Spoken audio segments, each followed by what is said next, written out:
안녕하세요. 부천성인문예학교 해오름반 사회 수업을 시작하겠습니다. 오늘부터는 4단원 역사 공부를 시작하겠습니다. 4단원의 역사는 다시 작은 소단원으로 3개의 부분으로 나누어져 있습니다. 첫 번째, 종교와 문화. 종교는 우리 문화에 어떤 영향을 끼쳤는지, 그 다음 과학과 문화. 과학도 문화에 많은 영향을 끼치겠죠. 과학과 문화. 그 다음 세계 속의 우리 문화. 세계 속에서 우리 문화는 어떻게 자리 잡아가고 있는지 나누어서 공부하기로 하겠습니다. 네, 궁금해요. 역사를 통해서 우리가 어떤 것이 궁금한지 이 궁금증을 앞으로 공부를 통해서 해결하기로 하겠습니다. 그러면 한번 읽어볼까요? 불교는 국가마다 어떤 영향을 주었을까? 여러분, 부처님을 모시는 불교 잘 알고 계시죠? 4월, 음력으로 4월 8일 날, 4월 초8이라고 하죠. 부처님 오신 날은 공휴일로 쉬기도 하고, 그 다음에 불교 절에서는 많은 행사를 하기도 하죠. 그러면 불교는 우리 역사에서 굉장히 중요한 역할을 많이 했어요. 그래서 각 나라마다 어떤 영향을 주었는지, 그 다음 과학기술은 각 시대에 어떤 영향을 주었을까? 그 다음에 세계문화유산에는 무엇이 있을까? 세계문화유산은 유엔의 유네스코에서 세계적으로 문화적인 가치가 있는 문화재를 지정을 해주죠. 그러면 세계 문화유산에 등재될 수 있는데요. 우리나라 문화재 중에서도 세계 문화유산이 아주 많이 있죠. 유네스코에서 인정을 받은 유네스코에 지정이 된 세계 문화유산이 많이 있습니다. 우리나라 문화재에서.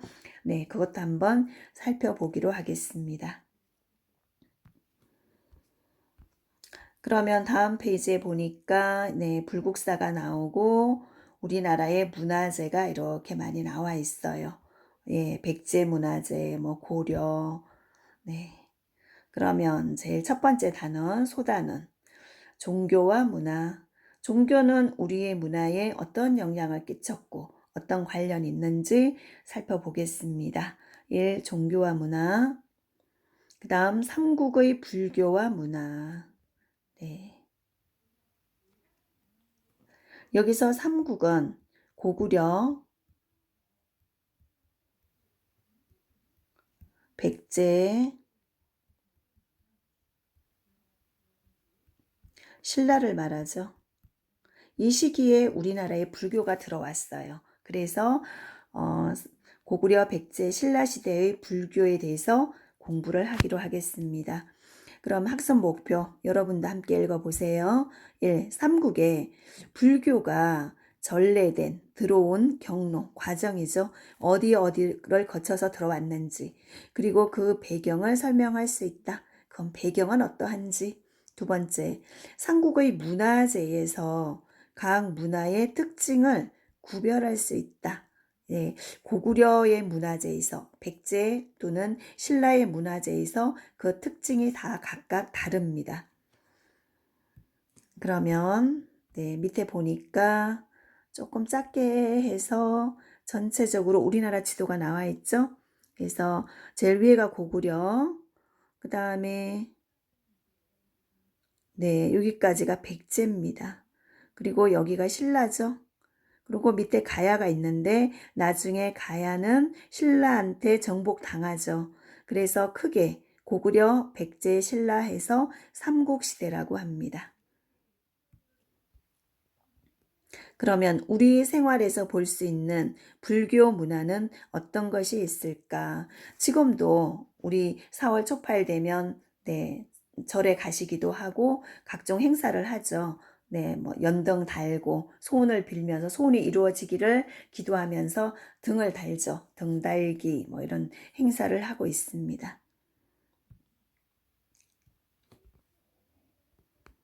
그 다음 89조.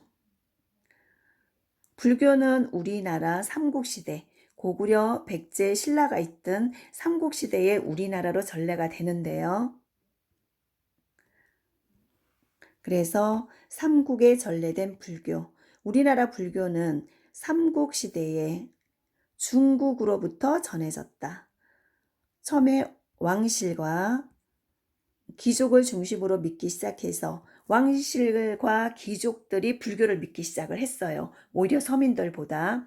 그래서 국가적인 신앙으로 자리 잡았다. 삼국은 불교로 왕권을 강화하려고 노력했다. 불교를 통해서 왕의 권력을 강하게 하려고, 왕권을 강화하려고 노력했습니다. 불교를 통해서요. 그래서 불교가 중요한 종교였겠죠. 네, 여기 우리나라까지 전해지는 과정인데 여기에 우리나라 있죠. 고구려, 백제, 신라. 불교는 원래 인도에서 시작이 되었죠. 인도의 석가모니가 고통을 통해서 깨달음을 얻는 그런 종교였어요. 부처 석가모니가. 그래서 인도에서 시작해서 이렇게 우리나라까지 전해졌는데 우리나라는 중국을 통해야지만 우리나라로 올 수 있는 그런 지리적 여건을 가졌죠. 그래서 우리나라 불교는 중국을 통해서 고구려, 백제, 신라가 전해받게 되는 거죠. 그래서 제일 먼저 고구려죠. 고구려는 소수림 왕 때 삼국 중 가장 먼저 불교를 받아들였고, 그 다음 백제입니다. 백제도 곳곳에 절을 짓는 등 적극적으로 불교를 받아들였다. 그 다음 신라는 고구려를 통해서 불교가 전해졌어요. 신라는 제일 아래쪽에 있기 때문에 다른 나라를 통해서 올 수밖에 없죠. 지리적으로. 그래서 고구려를 통해서 신라까지 불교가 전해집니다. 그래서 신라는 법흥왕 때 이차돈이라는 불교를 처음에는 탄압을 했어요. 그러다가 이차돈이 순교를 당하게 되는데요. 목을 쳤더니 흰 피가 흘렀다고 해요. 그래서 이거는 굉장히 신성한 종교구나 라고 사람들이 오히려 더 믿게 됐죠. 그래서 이차돈의 순교로 인해서 나라의 종교로 받아들여졌어요. 오히려 더 불교가 성하게 되는 그런 역할을 하게 되죠. 이차돈의 순교가. 처음에는 억압했었는데 그 다음에 삼국에 전래된 불교는 백성들이 왕을 부처와 같이 섬기도록 하여 왕권을 강화하겠다는 그런 의도가 있었죠. 그래서 왕을 부처처럼 섬기게끔 하는, 그래서 왕의 권력을 강하게 하는 그런 역할을 했습니다.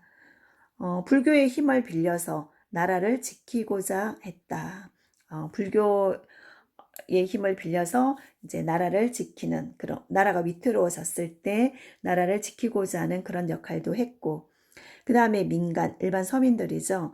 일상생활에서 탑을 쌓고 절 짓고 불상을 만들고 이런 불교 문화를 자연스럽게 접할 수 있었다.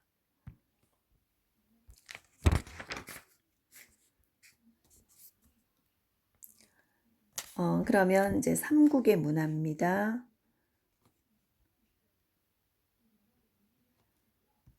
네, 험한 자연 환경에서 생활한 고구려인은 지금의 북한 땅이죠. 북한 땅에는 산이 많아요.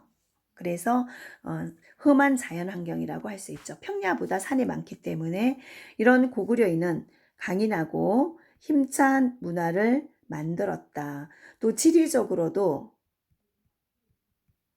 중국과 맞닿아 있는 나라가 고구려였죠. 그러면 고구려는 아래로는 백제 신라가 침략을 할 수도 있고 또 북쪽에서는 중국에 있는 여러 민족들이 고구려를 침략을 하기도 해요. 아래 위로 다 침략을 당하는 그런 위치에 있었기 때문에 이 사람들은 항상 전쟁을 준비할 수밖에 없었어요. 그러니 그 정신이 강인하고 힘차고 이런 문화가 만들어지게 됩니다. 돌 무덤인 장군총, 장군총은 무덤이에요. 돌로 만든 무덤. 그 다음에 사냥 장면을 그린 수렵도. 수렵이란 말이 사냥이란 뜻이죠. 그래서 사냥하는 장면을 그린 수렵도 등에서는 고구려인이 사냥하면 씩씩해야 되겠죠. 그래서 고구려인의 씩씩하고 굳센 기상을 엿볼 수 있다. 그래서 고구려는 지리적으로도 아래 위로 많이 침략당하는 위치에 있었기 때문에 항상 전쟁을 준비했어야 했고, 그래서 그 민족성이 강인하고 굉장히 힘찬 민족성을 가지고 있고 문화재에서도 느껴볼 수 있습니다. 그래서 수렵도 사냥을 하려면 얼마나 씩씩해야겠어요. 그래서 밑에 그림 보면 나와 있죠. 고구려의 수렵도예요. 수렵도, 사냥하는 모습. 그래서 강인하고 씩씩하다. 그 다음에 백제의 문화도 굉장히 발달했는데요. 세 나라 중에서 문화는 백제가 가장 발달했습니다. 아주 세련되고 화려했죠. 그래서 검동대향로예요. 향 피우는 그릇인데 너무도 화려하죠. 아주 화려하다. 그 다음에 신라의 첨성대. 첨성대는 천문기관처럼 사용하던 곳이라고 생각하면 되겠어요. 하늘, 우주를 관측하는 그런 첨성대에 이렇게 해서 고구려, 백제, 신라의 문화재를 통해서 그 민족성까지도 알 수 있습니다. 그러면 백제, 일찍이 중국의 선진 문물을 받아들여 백제는 바다를 통해서 중국과 친하게 지냈어요. 그래서 중국의 선진 문화, 우리보다 빠르겠죠. 지리적으로. 그래서 그 빠른 선진 문물을 받아들여서 아주 수준 높은 문화를 남겼다. 네, 굉장히 화려하고 네, 수준이 높았던 그런 문화를 가지고 있습니다. 백제는. 그 다음에 서산 마의 삼존불상, 벽돌로 만든 무령왕릉을 벽돌로 만들었고, 검동대향로 우리 앞에서 봤었죠? 여기에 보면 굉장히 화려해요. 화려하고 예쁘죠? 백제인들의 뛰어난 공예기술과 예술적인 솜씨를 잘 보여준다. 아주 뛰어난 공예기술, 예술적인 솜씨 이런 것을 엿볼 수 있습니다. 백제 문화. 그 다음 신라는 고구려와 백제 문화의 영향을 받으면서 고구려, 백제의 영향을 받을 수밖에 없는 위치죠. 백제나 고구려를 지나야지만 신라를 가기 때문에 그래서 고구려와 백제 문화의 영향을 받으면서도 자신만의 문화를 만들어냈어요. 경주에 가면 천마총이라는 곳이 있죠. 무덤이에요. 엄청나게 크죠. 그래서 그 안을 사람들이 관람할 수 있게끔 만들어 놨어요. 무덤이 얼마나 크면. 그래서 그 속에 많은 문화재들이 있었죠. 무덤 속에. 그것을 전시해 놓은 곳이 천마총입니다. 천마총 등의 무덤에서 발견된 여러 유물에서 그 문화 수준을 짐작할 수 있다. 뭐 신라의 왕관, 신라의 문화재가 많이 나왔어요.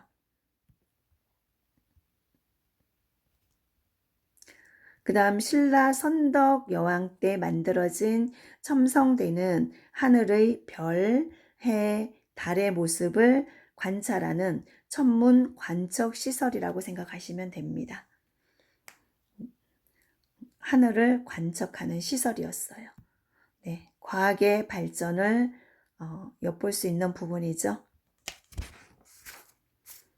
그러면 91쪽의 생각 따지기 문제를 통해서 앞에 나와 있는 내용을 정리해 보겠습니다. 네, 삼국이 왕권을 강화하고 왕의 권력을 더 강하게 하고 왕을 부처님처럼 모셔라 뭐 이런 의미가 담겨 있다고 했죠. 백성들의 정신을 하나로 통일하려고 받아들인 종교, 네, 왕을 부처님처럼 모셔라, 불교죠. 1번입니다. 2번 수렵도, 수렵이란 말 자체가 사냥이란 뜻이죠. 그래서 사냥하는 그림, 수렵도를 보고 알 수 있는 고구려 문화의 특징, 사냥을 해야 되면 얼마나 강인하고 씩씩해야겠어요. 그죠? 그래서 고구려의 문화는 씩씩하고, 밑에 번호 고르는 거죠? 네, 여기 나와 있습니다. 사냥을 하고 또 고구려는 지리적으로 아래 위로 항상 전쟁을 준비해야 되는 그런 위치에 있는 나라였어요. 그러다 보니까 항상 씩씩하고 굳세여야 이겨내겠죠. 그래서 고구려의 문화의 특징은 씩씩하고 굳세다. 3번 신라 선덕여왕 때 만들어진 것으로 하늘의 별자리, 해, 달의 모습을 관찰하는 시설, 천문시설이죠. 이 문화재의 이름을 써라. 천문 관측시설이었어요. 첨성대죠.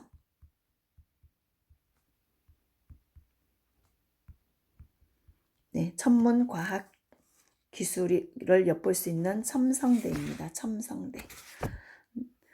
네, 그래서 오늘은 네, 여기까지만 공부하기로 하겠습니다. 네, 다음에는 이제 통일신라, 고구려 백제 신라를 세 나라 중에서 신라가 통일을 하죠. 그래서 그 다음부터는 통일된 이후는 통일신라라고 부릅니다. 신라가 통일을 시켰기 때문에 그래서 다음에는 통일신라에 대해서 공부하기로 하고요. 오늘은 여기까지 일단 역사 공부를 시작을 해 보았습니다. 여러분 오랜만에 공부하시니까 힘드시죠? 네, 고생하셨어요. 오늘도. 그러면 다음 시간에 뵙겠습니다. 감사합니다.